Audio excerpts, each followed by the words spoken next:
Je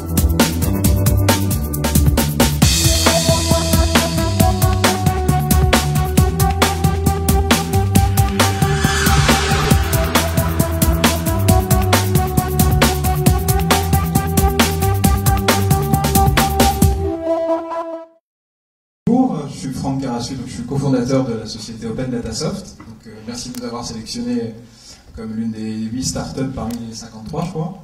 Donc Open Datasoft, c'est une startup francilienne qui est née il y a 3-4 ans réellement. Et le métier d'Open Datasoft, c'est d'aider ses clients, publics et privés, à partager les données et à les diffuser.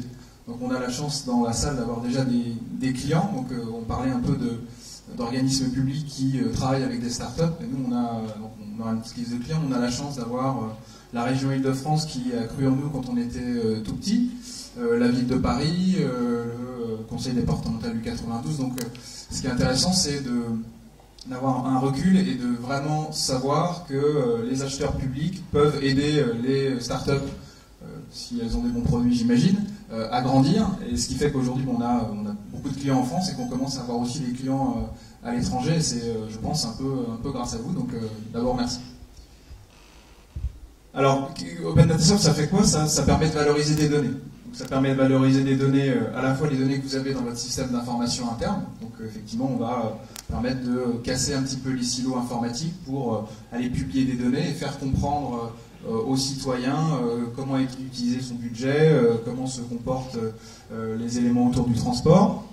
C'est aussi utiliser et mieux réutiliser les données ouvertes qui sont déjà disponibles. Aujourd'hui, sur votre territoire, il y a des données INSEE, il y a des données autour des MyEris, il y a des données de transport qui sont déjà libérées.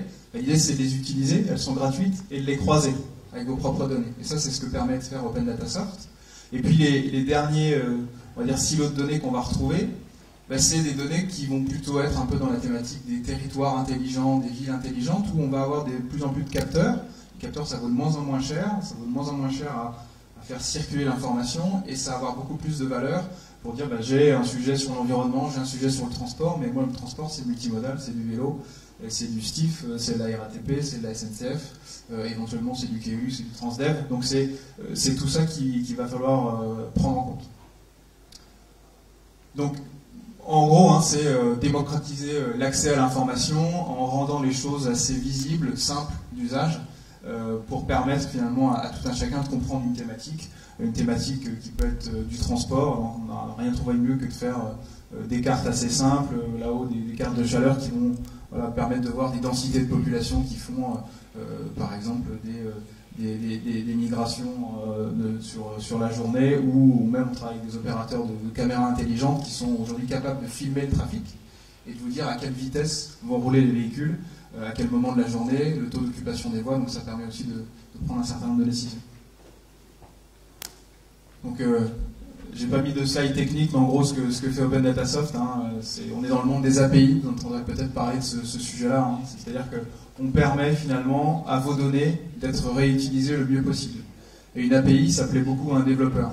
Et donc si vous avez sur votre territoire des développeurs qui ont envie d'imaginer des applications, réutiliser une partie de vos données, c'est justement grâce à ce type de plateformes qu'ils vont pouvoir le faire et inventer des nouvelles applications qui vont servir aux citoyens ou à la collectivité. Et le dernier slide pour tenir dans les 4 minutes, voilà, c'est quelques clients, donc ils sont dispatchés en plusieurs typologies, mais en gros on a effectivement des typologies de clients qui sont plutôt secteur public, donc j'en ai cité quelques-uns et il y en a bien d'autres.